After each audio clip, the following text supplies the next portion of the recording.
Good morning students, एक बार फिर से आप लोगों का Shri Raghunath senior secondary school Laxmangarh की ऑनलाइन क्लास में वेलकम है। लेसन अपना कंटिन्यू करते हैं। कल भी अपन ने थोड़ा सा पढ़ा था वीडियो के जरिए, आज अपन थोड़ा सा और पढ़ते हैं। थ्योरेटिकल चैप्टर है और लेसन का नाम था special methods of reproduction. Reproduction के स्पेशल मेथड्स के बारे में अपन पढ़ रहे थे और उसमें अपन ने कुछ एक चर्चा भी की थी, जैसे apomixis, एगेमोस्पर्मी, micro propagation, vegetative propagation, ये सारी चीजें अपनों को जिक्र करने थे, जिसमें से अपन ने कुछ एक चीजें पढ़ भी ली थी। आज अपन पढ़ते हैं एपोमिक्सिस, क्योंकि कल एपोमिक्सिस के बारे में मैंने थोड़ा सा आप लोगों को बता दिया था कि एपोमिक्सिस क्या होता है, उसके टाइप्स प्रोफेसर पंचानन महेश्वरी के अकॉर्डिंग 4 टाइप्स पढ़े भी थे अपन ने, उनके बारे में जिक्र भी किया था। उसमें देखो एक विशेष चीज आप लोगों के पढ़ने लायक थी, हैप्लॉइड डिप्लॉइड का जो गेम है इसमें, उस पर आप लोग अपने माइंड को एकदम सेटअप करेंगे, क्योंकि वहां हो सकते हैं बच्चे अपन थोड़ी सी मिस्टेक कर देते हैं। कहाँ हैप्लॉइड होना है, कहाँ डिप्लॉइड होना है, कहाँ मियोसिस एब्सेंट है, इन चीजों का थोड़ा सा ध्यान रखिए, क्योंकि कल मैंने आप लोगों को बताया दिया एपोमिक्सिस, बिना मिक्स हुए गैमेट्स के फ्यूजन हो जाना, किसी चीज का मॉडिफिकेशन हो जाना, एपोमिक्सिस। तो स्पेशली एपोमिक्सिस का आज अपन इंपॉर्टेंस भी पढ़ रहे हैं कि एपोमिक्सिस की प्लांट्स में ऑब्वियसली इंपॉर्टेंस क्या है और इससे अपने को न्यू जनरेशन, न्यू जो फ्यूचर प्लांट्स है उसमें अपने को क्या बेनिफिशियल पॉइंट्स मिल सकते हैं। आइए देखते हैं। डज नॉट इन्वॉल्व मियोसिस, देखो ये चीज अपन ने कल भी जिक्र की थी, मियोसिस इसमें नहीं होता है। तो मियोसिस नहीं होने के कंडीशन में गैमेट्स फॉर्मेशन नहीं होंगे, और जब गैमेट्स फॉर्मेशन नहीं होंगे तो इट्स मीन्स जो पेरेंटल कैरेक्टर है, जो पेरेंटल कंडीशन है, वो की वही नेक्स्ट जनरेशन में ट्रांसफर हो गई। इसका मतलब पेरेंट्स अगर डिप्लॉयड है, मैंने यहाँ डिप्लॉयड वर्ड इंक्लूड नहीं किया, आप कहीं पर भी ध्यान रखना। जो पॉइंट्स इसमें 6 पॉइंट्स थे, मैंने यहाँ 4 पॉइंट्स समरी करके फाइंड आउट करके यहाँ डाल दिए। क्यों? क्योंकि पेरेंटल प्लांट जो डिप्लॉयड है विदाउट मियोसिस, वो कि वो नेक्स्ट जनरेशन में चले जाएंगे। गैमेट्स बने कहाँ, फ्यूजन हुआ कहाँ, तो इसका मतलब पेरेंट जो डिप्लॉयड है विदाउट मियोसिस, वो कि वही पेरेंट से नेक्स्ट जनरेशन में ट्रांसफर हो गया, यानी डिप्लॉयड कंडीशन ही क्रिएट हो चुकी है। ये चीज स्पेशली ध्यान रखिए, मियोसिस नहीं है तब। दूसरा, रैपिड मल्टीप्लिकेशन, मियोसिस है नहीं, गैमेट्स का फ्यूजन है नहीं, फर्टिलाइजेशन हो नहीं रहा है, तो इसका मतलब अपन कम समय में ज्यादा से ज्यादा मल्टीप्लिकेशन कर प्लांट्स की ग्रोथ, डेवलपमेंट, मॉडिफिकेशन इजीली करवा सकते हैं। तो इसका मतलब सोर्स ऑफ इनकम भी तो बढ़ गया ना किसान का, फार्मर का सोर्स ऑफ इनकम बढ़ गया। आज आप देखिए फील्ड में किसी भी प्लांट्स की branch, leaf, stem, roots cutting करके लगा देते हैं। टेक्नोलॉजी है सारी आजकल, तो इससे कम समय में जल्दी ग्रोथ हो रही है, मल्टीप्लिकेशन लेवल बढ़ गया, जिससे अपने को क्रॉपिंग में, एग्रीकल्चर में ज़्यादा से ज़्यादा उस पर्टिकुलर कोई भी अपनी जो है फसल, उसकी जो उपज है वो जल्दी से मिल जाती है। तो रैपिड मल्टीप्लिकेशन है इसमें। क्यों? क्योंकि एपोमिक्सिस है, मियोसिस हो नहीं रहा है, गैमेट्स फॉर्मेशन है नहीं, फ्यूजन है नहीं, फर्टिलाइजेशन नथिंग। तो इसका मतलब इसमें रैपिड मल्टीप्लिकेशन से अपने को वही फसल जल्दी जल्दी कम समय में मिल जाती है। अगला अपना दिया हुआ है हाइब्रिड विगर, हेट्रोजेनेसिस वर्ड यूज कर रहा हूं मैं इसके लिए। हाइब्रिड विगर का मतलब अगर अपन ने किसी प्लांट में डिफरेंट कैरेक्टर को मिलाकर एक जगह डाल दिया और एपोमिक्सिस उसमें हो नहीं रहा है, गैमेट्स बन नहीं रहा है, और उसी के हिस्से को काट कर अगर अपन लगा रहे हैं, उसी के हिस्से से नई नई सेल मॉडिफाई होकर ग्रोथ कर रही है, तो वही कैरेक्टर तो ट्रांसफर हो रहे हैं। हाइब्रिड का मतलब होता है डिफरेंट कैरेक्टर का फ्यूजन करवाकर एक जगह इकट्ठा कर देना। मार्केट में आज आप देखते हो हाइब्रिड सीड्स मिलते हैं, बाजरे के, गेहूं के, इनके हाइब्रिड। तो हाइब्रिड का मतलब 2 अलग अलग फसल के अच्छे अच्छे कैरेक्टर को मिक्स कर देना और एक फसल में मिला देना, उस एक फसल की आगे से आगे ग्रोथ करवाना, तो वो एक ही फसल आगे से आगे वो की वही जनरेशन क्रिएट करती जाएगी। ये एपोमिक्सिस में कर रहे हैं आज। तो हाइब्रिड विगर मिल रहा है अपने को, अच्छे से अच्छे संकरित जो बीज है, संकरित फसल है, अच्छी से अच्छी पैदावार मिल रही है, जो हर सीजन में, हर सीजन की एडवर्स कंडीशन, जो अपोजिट कंडीशन, उसको भी सहन कर सकती है।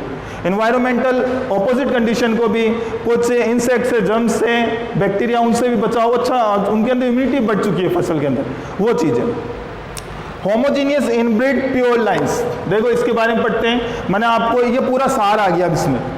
होमोजीनियस इनब्रिड प्योर लाइन का मतलब क्या होता है? मियोसिस है नहीं, गेमेट्स बन नहीं रहे हैं, पेरेंट में जो करेक्टर थे वैसे के वैसे करेक्टर नेक्स्ट जनरेशन में पास हो गए। यानी पेरेंट्स में अगर कोई हाई लेवल का प्योर करेक्टर है, कोई हाई लेवल का शानदार करेक्टर है, तो इसका मतलब एपोमिक्सिस के कारण वो का वही होमोजीनियस करेक्टर नेक्स्ट जनरेशन में भी क्या हो गया, चला गया, नई सेल में डेवलप होकर। क्लियर एकदम। तो बच्चों ये इस तरीके से ये 4-5 पॉइंट थे आप लोगों के जो एपोमिक्सिस की इंपॉर्टेंस है, और ये इंपॉर्टेंस प्लांट्स के लिए बहुत ज़्यादा बेनिफिशियल है और इसको आजकल एग्रीकल्चर में बहुत ज़्यादा काम में भी लिया जा रहा है। आइए छोटा सा टॉपिक है जो फर्स्ट चैप्टर में भी आपके था, वापस यहाँ डाल दी गया, इसके बारे में अपन थोड़ा सा जिक्र कर लेते हैं। एगेमोस्पर्मी, ए का मतलब एब्सेंट लिखा हुआ है मैंने, विदाउट फर्टिलाइजेशन, गैमेट्स ही नहीं तो फर्टिलाइजेशन का, ठीक है। तो seed formed from any diploid, मैंने 2n लिखा है, बायोलॉजी के बच्चे हो, 2n जहां जाए वो डिप्लॉयड कंडीशन है, और n जहां जाए क्या है, बोलो बोलो अपने आप में, हैप्लॉयड कंडीशन है, ठीक है। तो seed formed from any diploid cell of embryo sac. अब मैंने पहले ही कहा था एम्ब्रियो सेक आप सबने पढ़ा है, उसमें डिफरेंट टाइप की सेल थी, तो उसमें जो डिप्लॉयड सेल है, उस डिप्लॉयड सेल से एम्ब्रियो का सीड का फॉर्मेशन होना विदाउट फर्टिलाइजेशन, बिना फर्टिलाइजेशन के। This process is known as एगेमोस्पर्मी।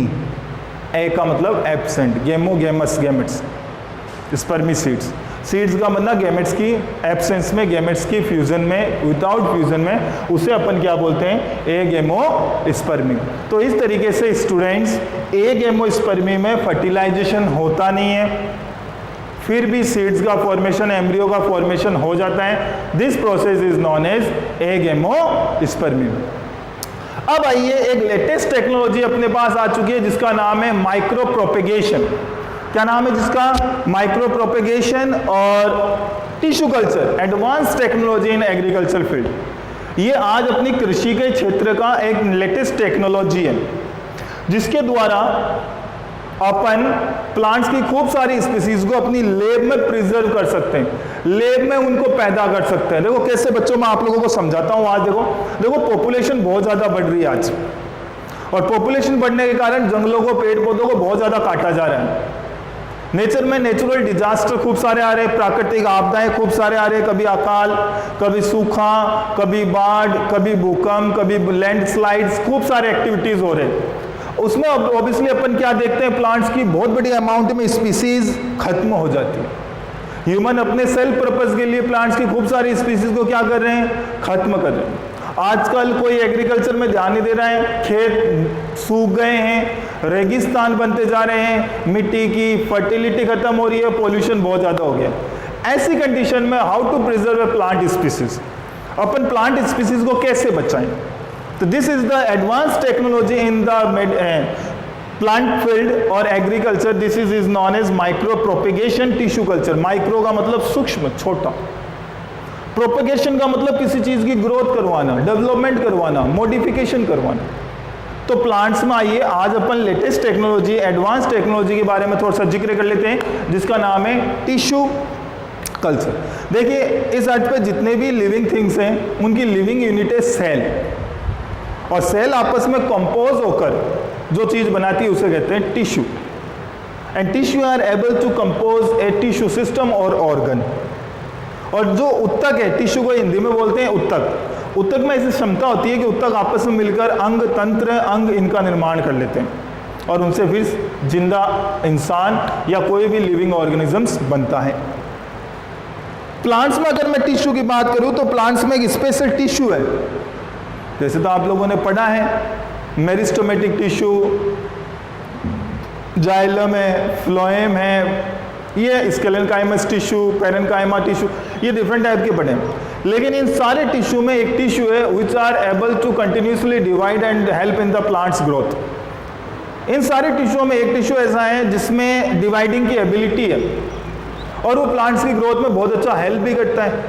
Hindi में इसे बोलते हैं विभोजोत्तक और इंग्लिश में इसे बोलते हैं मेरिस्टोमेटिक टिश्यू। जो ये टिश्यू कल्चर की टेक्नोलॉजी है ये कंप्लीटली स्टरलाइज स्टरलाइज का मतलब होता है एक ऐसी लेब, एक ऐसा कमरा जिसमें पर्याप्त मात्रा में हवा हो, पर्याप्त मात्रा में प्रकाश हो, लाइट हो, पर्याप्त मात्रा में पानी की व्यवस्था हो और एक भी जर्म्स, जीवाणु, विषाणु, बैक्टीरिया कुछ भी नहीं रहना चाहिए। Sterilize system. दोबारा बता रहा हूं, ये जो टिश्यू कल्चर माइक्रो प्रोपेगेशन की टेक्नोलॉजी जहां अपनाई जाती है, वो कमरा पूरी की पूरे एक लैब रहता है और हाईली एडवांस टेक्नोलॉजी के साथ सुसज्जित रहता है। जब लैब के अंदर अपन ये सारी चीजें करते हैं, प्लांट्स को पैदा करते हैं, तो इसे एक और नाम से बुलाया जाता है, वो है इन विट्रो।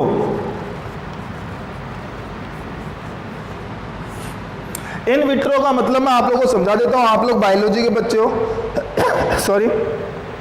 देखो ये वर्ड अपने कई बार आएगा। इन विट्रो का मतलब क्या होता है, जब कोई लिविंग एक्टिविटी किसी लिविंग ऑर्गेनिजम्स के शरीर के अंदर, चाहे प्लांट्स हो चाहे एनिमल्स हो, कोई भी हो, जब उसके बॉडी के अंदर चल रही हो और उसे आप वैसा का वैसा बाहर लैब में दोहरा रहे हो, this experiment is known as in vitro.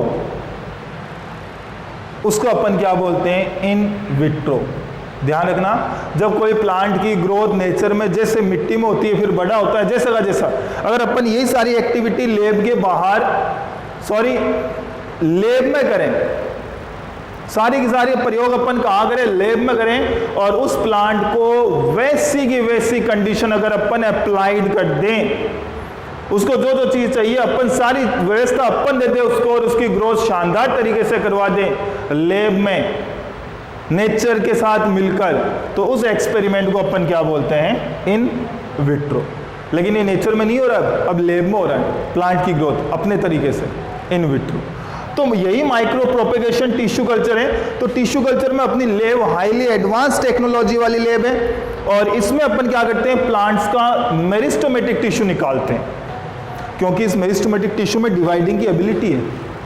ये कुछ ही मिनट, कुछ ही सेकंड में अच्छे मीडियम में, न्यूट्रिएंट्स मीडियम में ग्रोथ कर अपनी नंबरिंग इंक्रीज कर लेता है। तो इसमें साइंटिस्ट क्या काम करते हैं, प्लांट्स के उन हिस्सों से मेरिस्टोमेटिक टिश्यू निकाल लेते हैं जहाँ पर इसकी ग्रोथ अच्छी हो रही है, जहाँ ये प्रेजेंट अच्छे अमाउंट में, और ये 3 जगह प्रेजेंट होता है, एपिकल, लेटरल और इंटरकैलरी। 3 जगह इसकी पोजीशन होती है।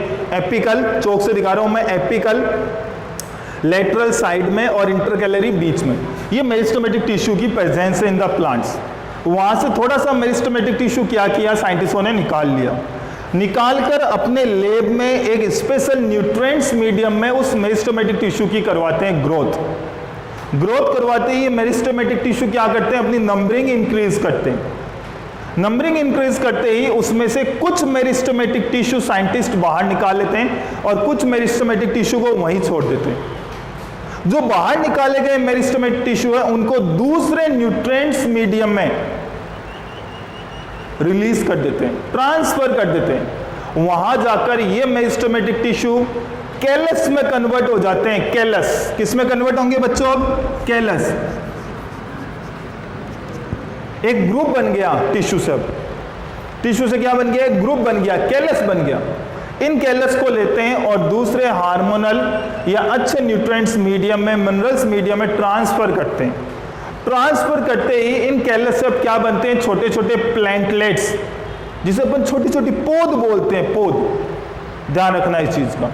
अब इन पौध को यहां से लेकर लैब के अंदर ही अच्छे न्यूट्रिएंट्स मीडियम वाली मिट्टी में डालते हैं और छोटा सा पौधा तैयार कर लेते हैं, और इस पौधे को लैब की नर्सरी में ट्रांसफर करके बड़े बड़े पौधे बनाते हैं। तो इस तरीके से मार्केट में जब ये पौधे आते हैं, ये हाईली एकदम immunity acceptor, highly environmental factor को भी टॉलरेट करने वाले और अच्छी क्वालिटी के प्लांट्स होते हैं।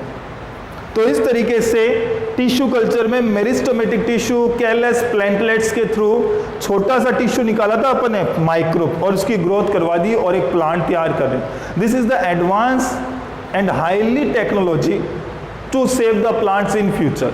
जिन प्लांट्स की आज स्पीसीज खत्म होने वाली है, खत्म हो चुकी है, उन प्लांट्स की अगर 1-2 स्पीसीज है तो वहां से मेरिस्टोमेटिक टिश्यू निकालकर अपन उनकी बहुत सारी फ्यूचर में पौध तैयार कर सकते हैं। और ये एक लेटेस्ट टेक्नोलॉजी और बहुत हेल्पफुल है अपने लिए। इससे आज अपन अपने एग्रीकल्चर फील्ड में जो स्पीसीज खत्म हो चुकी है उसको आसानी से बचा सकते हैं।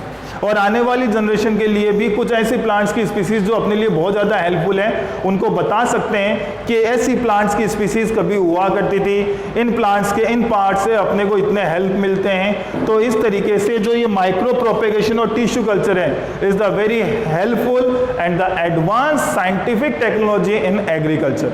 तो बच्चों यहाँ तक अपन ने आज कंप्लीट किया है, पढ़ लिया है। अभी अपन आगे चलेंगे, माइक्रो प्रोपेगेशन के बारे में और पढ़ेंगे, पॉली एम्ब्रियोनी जानेंगे। उससे पहले आप लोग यहाँ तक बुक साथ है आप लोगों के पास, रीडिंग लगाइए। अगर तब भी कोई प्रॉब्लम है तो मुझसे कंसल्ट कीजिए, 100% आपकी प्रॉब्लम का सॉल्यूशन किया जाएगा। Thank you.